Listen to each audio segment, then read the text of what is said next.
Welcome to West Hills Unitarian Universalist Fellowship Sunday morning services. I am the Reverend Tracy Springberry, and I use the pronouns she and her. And it is my delight to serve this loving and creative congregation. If you are here at 10:30 a.m., it is a pleasure to worship with you in real time. If you are watching a recording, you are also welcome to this beloved community. This is our first live streamed service from this sanctuary as we prepare for the day when some people will experience our worship from home and others in the sanctuary, and others will choose to watch a recording at a time convenient for them. So please offer grace for pauses and glitches as our remarkable tech team, Rick Tangeman, Jem Leonard, Caleb McBride, and Dave Hopp, do this for the very first time. And no worries about our health. Everyone here is vaccinated and masked if they're not speaking. I want each of you to know that you are so welcome here. No matter who you are, the place of your birth, who you love, your gender, whether you are happy or you're not, productive or not, forgiven or not, you are welcome, and you are worthy of love. Our connection to community matters so much. It buoys us and holds us in difficult times. It celebrates with us in good times. And after this service, there are 3 ways for you to be in community. There's an online coffee hour at 11:30, and there's a link in your order of service that came in your email.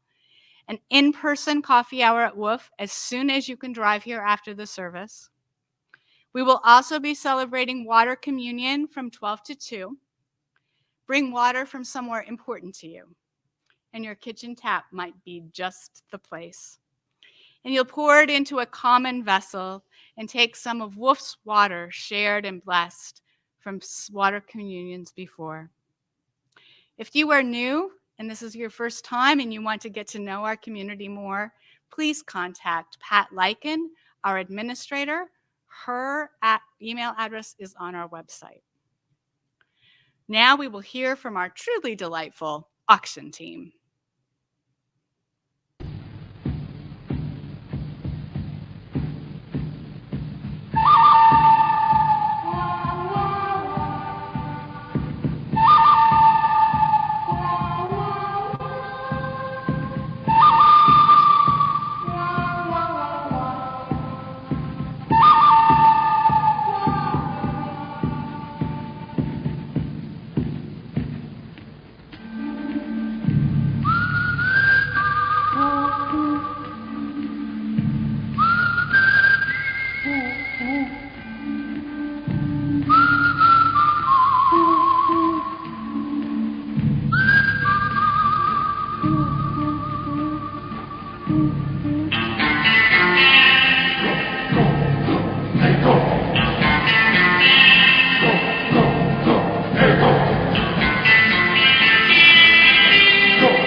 We light this chalice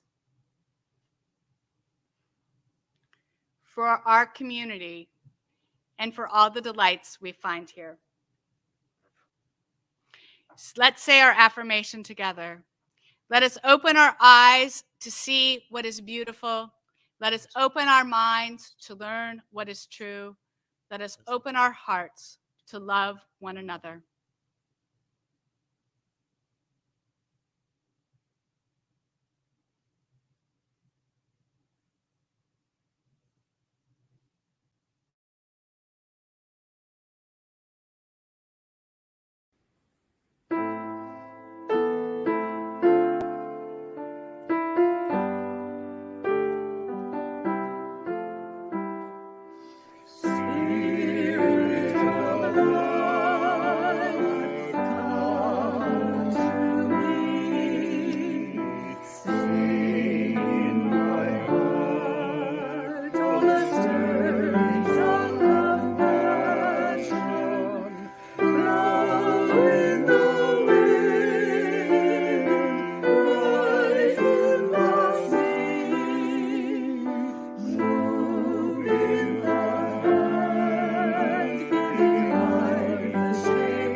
And good morning.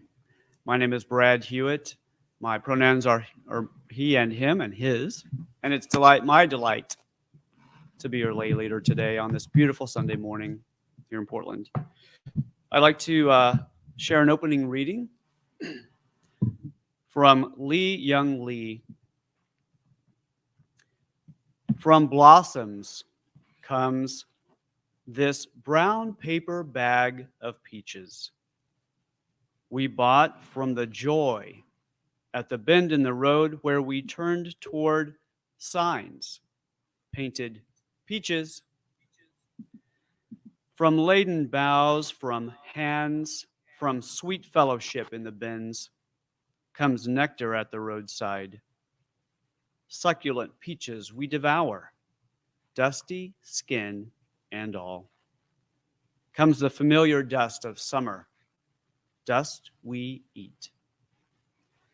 Oh, to take what we love inside, to carry within us an orchard, to eat not only the skin, but the shade, not only the sugar, but the days, to hold the fruit in our hands, adore it, then bite into the round jubilance of peach. There are days we live as if death were nowhere, in the background. From joy to joy to joy, from wing to wing, from blossom to blossom to blossom, to sweet, impossible blossom.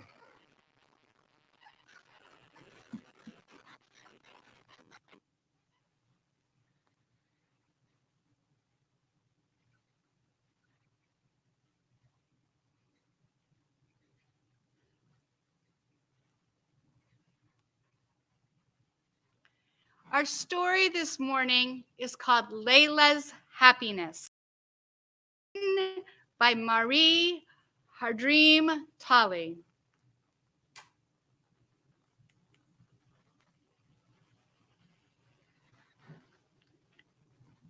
And we are having some technical challenges with moving our story forward.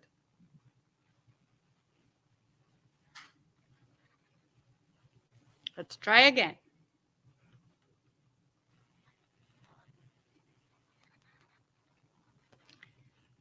Layla means night beauty, and I love the night.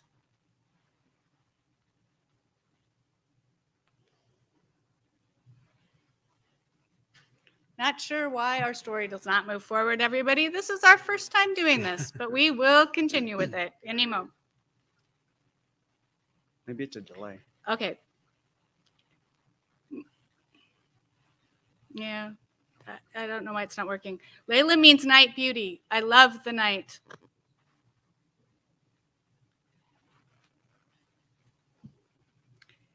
The dark sky is pretty. It's the color of dark purple plums.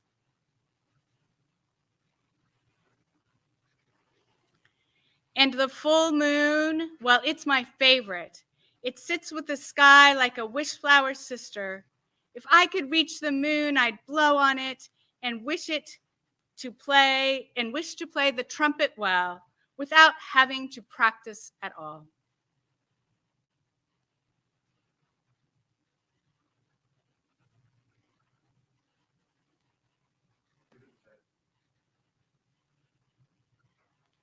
Seeming to take a long time, everyone, between things. I think happiness is climbing a tree, or wearing purple, or eating spaghetti without a fork.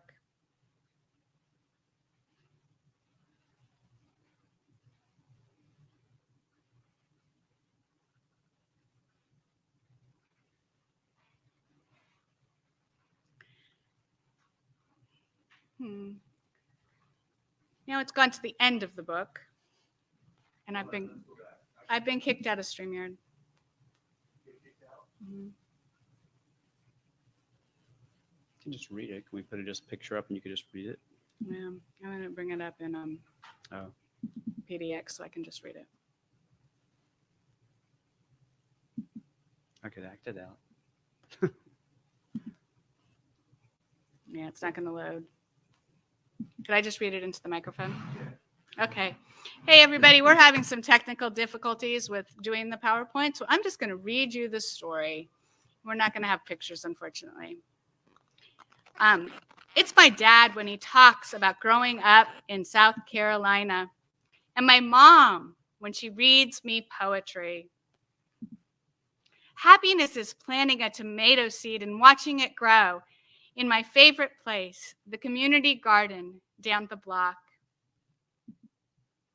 In the garden, I can dance with a ladybug on my finger, see butterflies, and chase my friend Juan. I can feed chickens and give all the trees names. I can even pick vegetables to sell at our farmer's market. I think happiness is hearing Juan's parents laugh after they dance salsa under the magnolia tree. And when the sea reaches into her pocket to give me a sand dollar. I think happiness is showing my mom the outer space flowers in my kaleidoscope. That's what I think happiness is. Do you think happiness is to you? What is happiness to you? And that is the end of our story.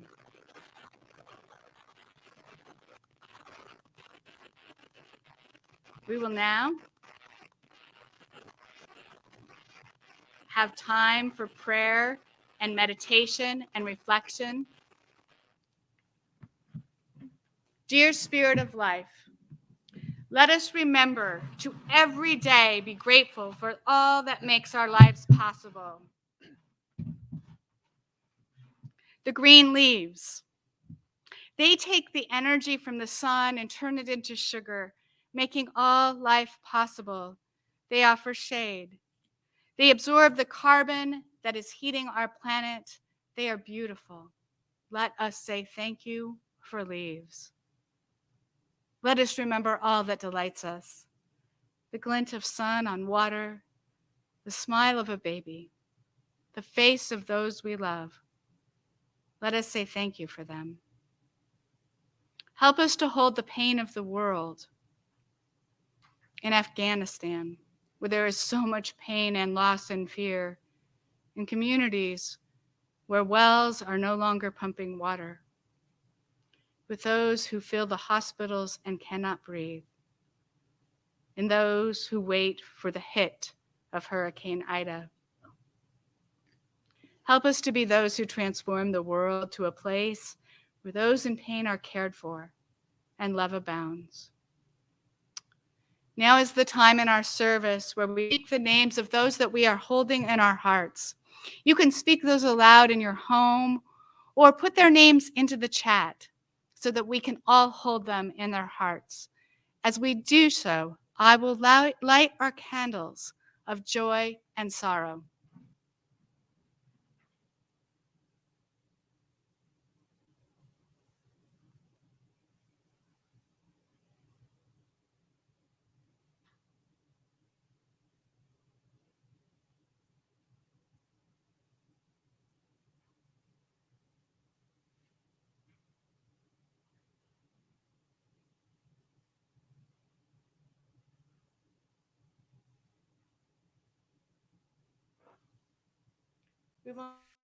We will now take time to reflect or pray or meditate as we listen to the river is flowing.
is flowing, flowing and growing. The river is flowing down to the sea. Father, carry me, child, I will always be. Mother, carry me down to the sea.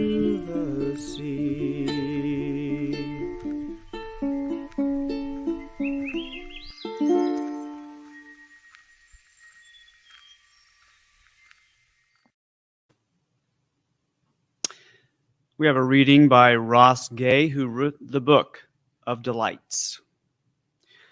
It didn't take me long to learn that the discipline or practice of writing essays on delight occasioned a kind of delighted radar. Or maybe it was more like the development of a delight muscle. Something that implies that the more you study delight, the more delight there is to study.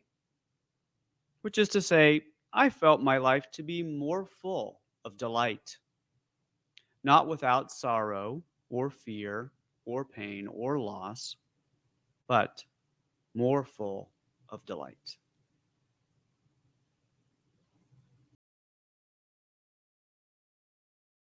This summer, I enjoy watching animals, children, and others simply revel in the delight of being alive. Seagulls set themselves up to soar through a fast-moving current of air, and when they spin out, go around and do it again. Seals and otters glide through the water in loops. Whales leap in the air. Dogs bound and sniff. Cats lay out in patches of sun. At the pool, the river, the ocean, people swim, splash, dive, float, sit on paddle boards, simply enjoying the marvel of water. How it glides over us, buoys us up, and cools our skin. The kids throw balls back and forth, splash and spray each other, chase and tag. They build sand castles and bury each other in the smooth, slippery stuff. People laugh and smile everywhere I look. During the Olympics, I marvel at all the athletic events humans have created for no other purpose than fun and play, to use our bodies for enjoyment. Running, jumping, swimming, diving, surfing, skateboarding, volleyball, soccer, and more. For sure, we have honed those skills into competitive events, seeking human perfection, pushing bodies to injury and minds to breakdowns. But none of it started there. It started out of the joy of being alive in our bodies, competing for the fun of it, cooperating on teams, and seeing what new movements we could make with the wonderful gift of our bodies. This summer, I delighted in the creamy sweetness of ice cream on my tongue, the sour sweet of raspberry, and the succulence of peaches. I plunge into novels swirled away in characters, places, and problems that have blissfully nothing to do with my own life. I am caught in new ideas that click into place and expand the puzzles I muse about life and grace and ethics. And with my kids and friends, we play games, share stories, tell jokes, and in every way just enjoy each other's company with no purpose at all. Our lives are gifts. That we are able to delight in this gift is certainly the most magnificent gift that we are given. To take joy, this is truly the blessing of our lives. Have you ever noticed how delight and joy activate us? In these moments of energy of life, Life itself pulses through us, so we feel much more alive than we did a moment before. It is such a good way to live, moving from one of these experiences to the next. But how easy it is for parts of our brain and body that process joy, delight, and pleasure to get clogged up by the detritus of life. We can forget delight, especially in a pandemic, with climate chaos battering the world and increased violence in our city. Our amygdalas, the oldest part of our brain, the part that prioritizes safety and fights or runs or freezes, has been on alert for months. The amygdala narrows our attention, and it does not share well with the parts of our brain that are more relaxed and attentive to pleasure and delight. We can forget delight when we internalize the white supremacist culture that tells us we must be productive and perfect and of high status to be worthy. Fear seeps in, reminding us to do more and try harder and be better. So, oh please, we will be loved and seen as worthy. We can forget delight, especially when suffering, pain, grief, and trauma flood our bodies with the uncomfortable feelings that we just want to run and hide from. I sometimes think that a culture obsessed with consumer goods and experiences and with rising standards of living should be a culture filled with delight and joy and happiness. And of course, often these things and experiences offered to the privileged in modern life do bring delight and pleasure.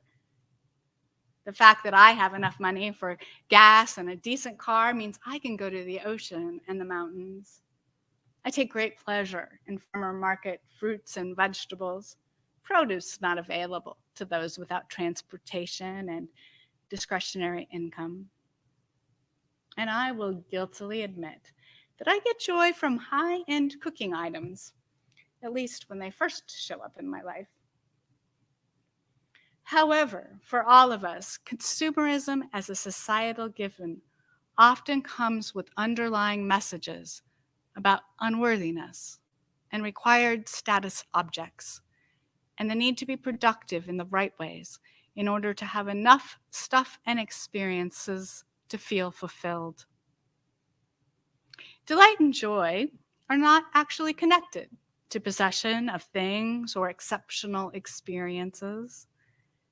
It turns out you can be on vacation in one of the most beautiful places in the world and be worried about time schedules, currency, language barriers, the quality of lodging, photographs, meals, souvenirs, and take only the most fleeting delight in one's surroundings. The experience of delight is directly correlated to the quality of attention we give each moment. Where we are, what we are doing, and what we have don't matter very much. Possibilities for delight abound when we recognize them. I know nothing else but miracles, wrote Walt Whitman, a white American poet. Whether I walk the streets of Manhattan or dart my sight over the roofs of houses toward the sky, or wade with naked feet along the beach just at the edge of the water, or stand under trees in the woods, or walk by day with anyone I love, or sleep in bed at night with anyone I love, or sit at a table at dinner with the rest, or look at strangers opposite me, riding in the car, or watch honeybees busy around the hive in a summer afternoon, or animals feed in the fields, or birds, or the wonderfulness of insects in the air, or the exquisite, delicate, thin curve of the new moon in spring. These with the rest, one and all, are to me miracles. the whole referring, yet each distinct and in its place. To me, every hour of the light and dark is a miracle. Every cubic inch of space is a miracle. Every square yard of the surface of the earth is spread with miracles.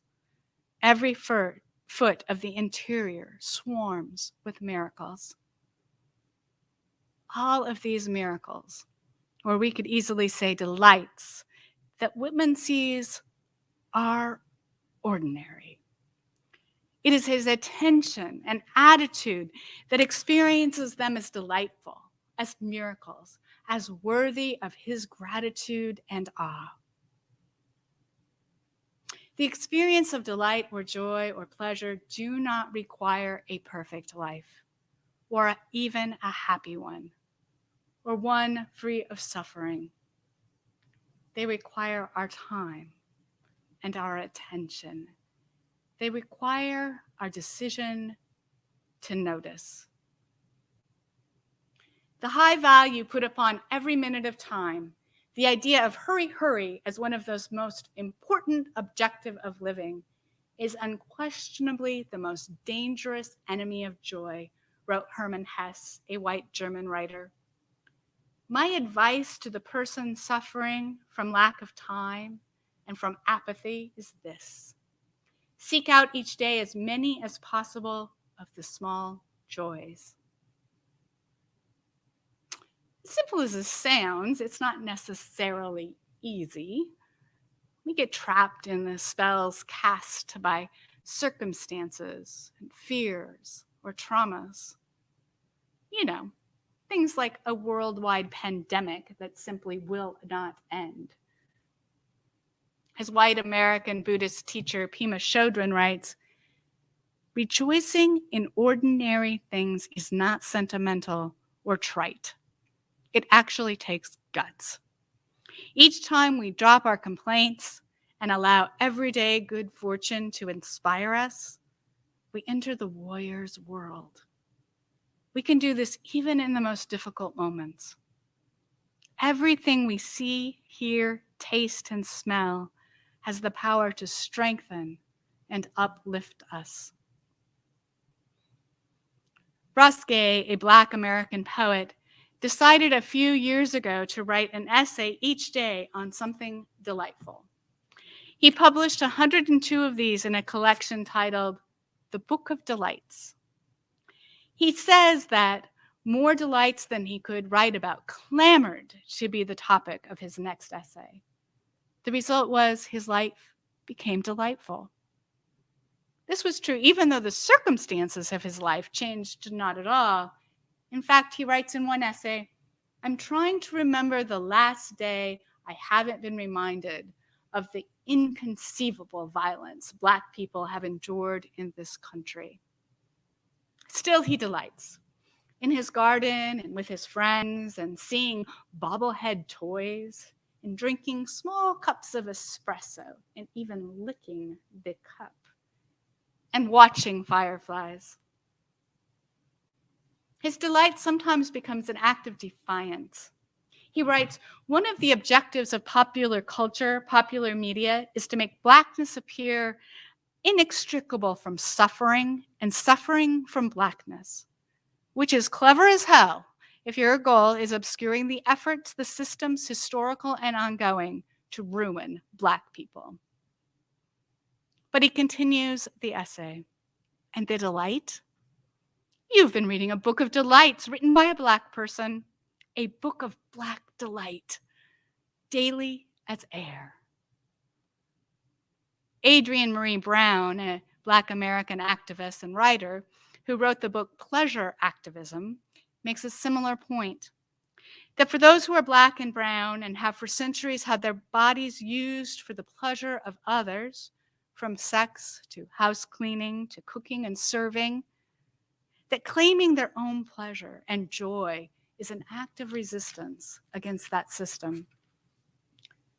This form of resistance is most significant for people of color, but it is also important for women and those whose families have been historically poor, and is important for anyone who claims as their birthright delight, joy, and pleasure in a culture that insists that perfection, productiveness, and status as necessary for worthiness.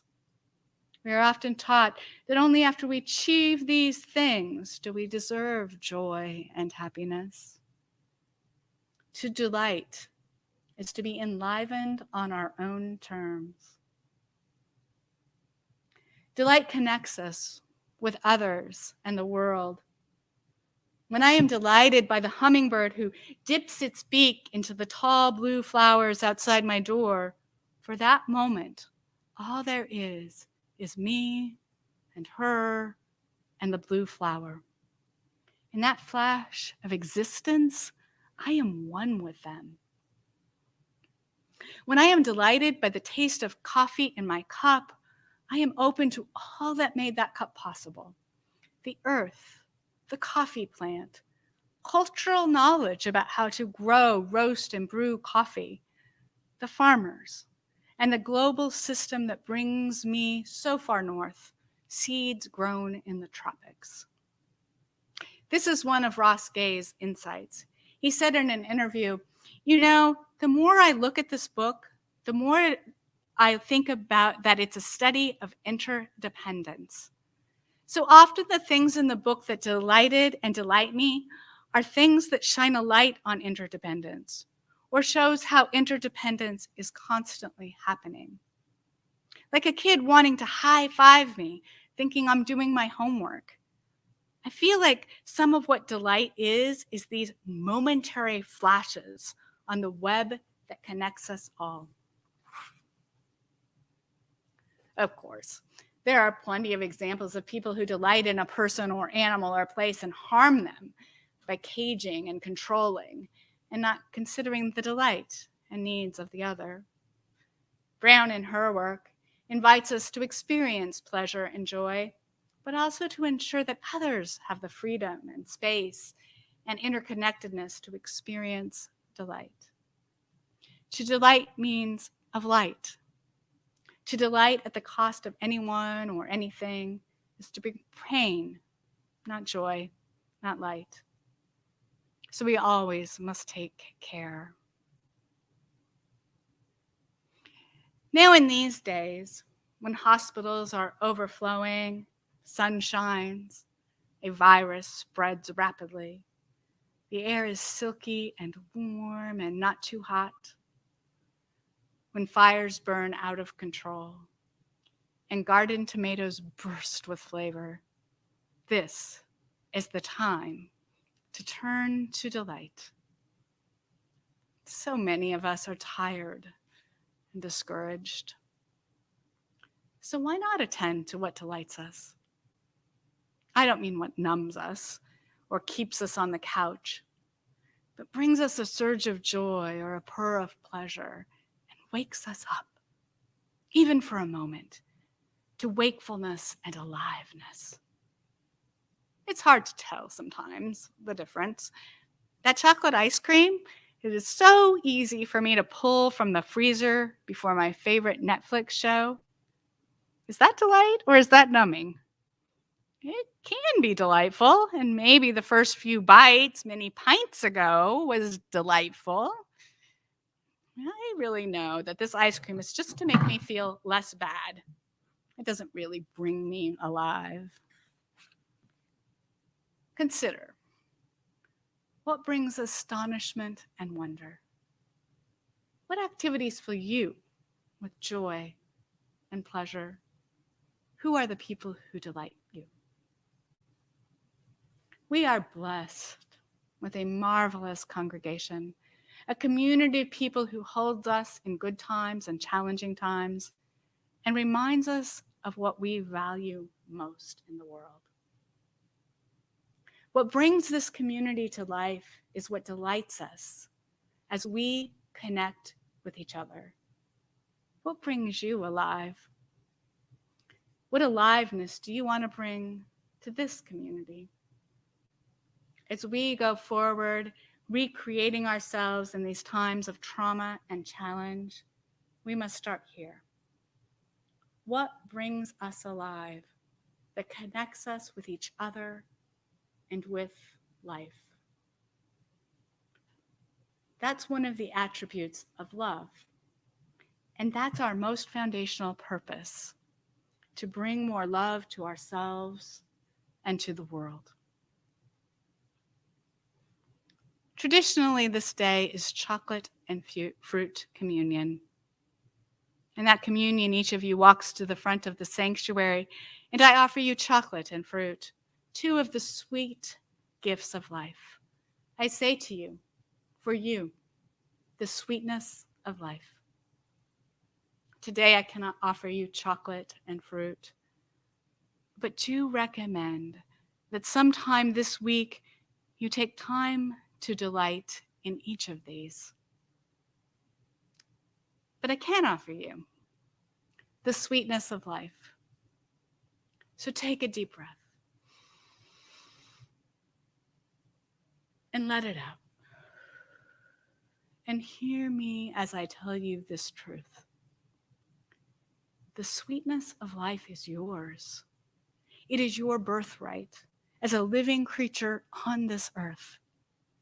No matter who you are, what you've done, what you've been told to the contrary, and how you are feeling today, the sweetness of life is yours. So delight in it. Today and every day, say thank you, thank you, thank you, and sing. So let us sing. Wherever you are right now, stand if you are able, even if you are alone, and sing.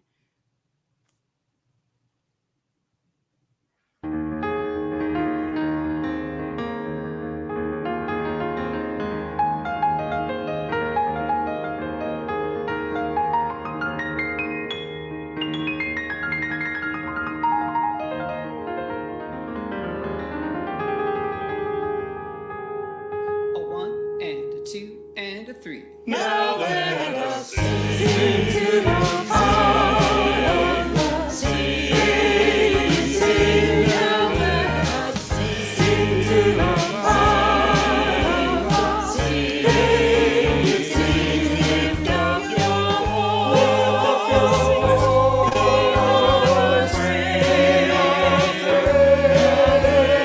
Sing to the power of love. Faith within, let us sing to the power of love. Hope within, let us sing to the power of love. Hope within, lift up your voice, be not afraid. Sing to the power of love. Hope within.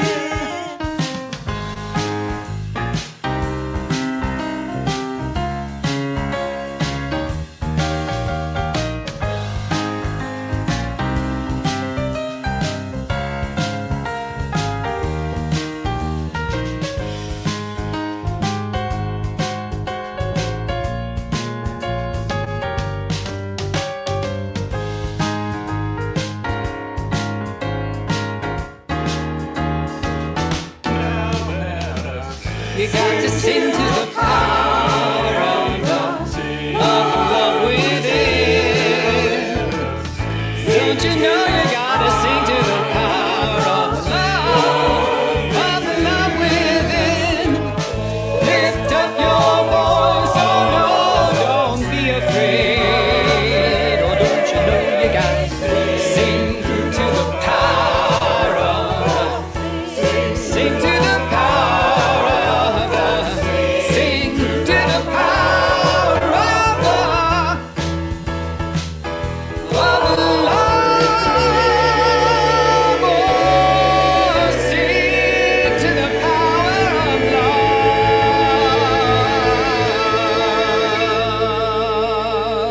love. Wow, that feels like that needs an amen. Wish you could have seen some shaking going on here, but hey, maybe next time. And now let us pause to reflect on the gifts we've received from this abundant earth and the generous spirit and family of our family and community. We consider what we have given and what we are grateful for. During the music that follows, please consider the gifts you have to offer to our WOOF community. We remember that we drink from wells we did not dig, and we rest on foundations we did not lay. WOOF exists because of the generous spirit and commitment of all those who came before us, just as our future health depends on the dedication and commitment of those here now. Join me, please, in our affirmation of gratitude and giving. Let us be grateful when we are able to give, for many do not have that privilege. Let us be grateful for all those who share their gifts with us, for we are enriched by their giving. And let us be grateful even for our needs, so that we may learn from the generosity of others.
Our benediction is from Hafez.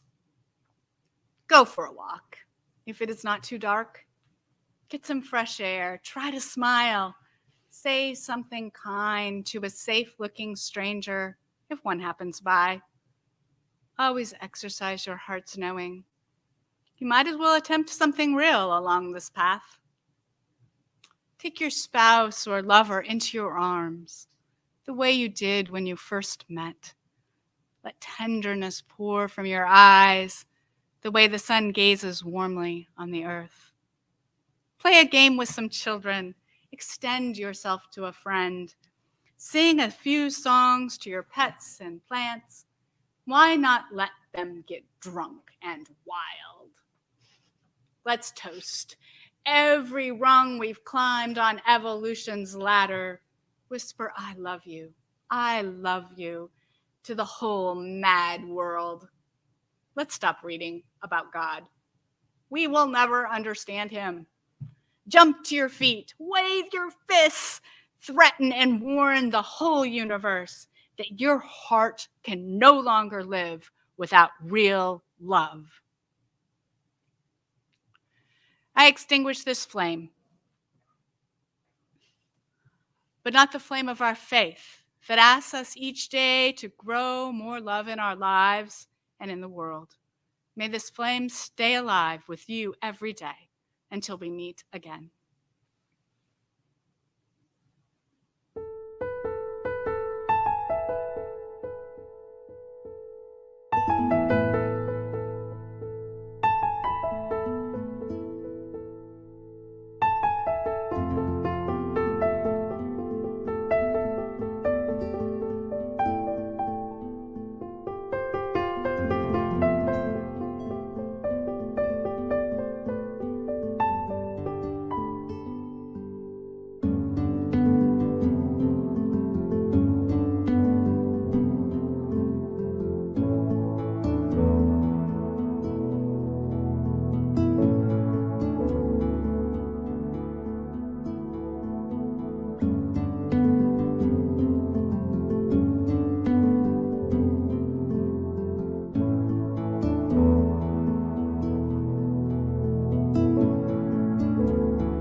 this is, I think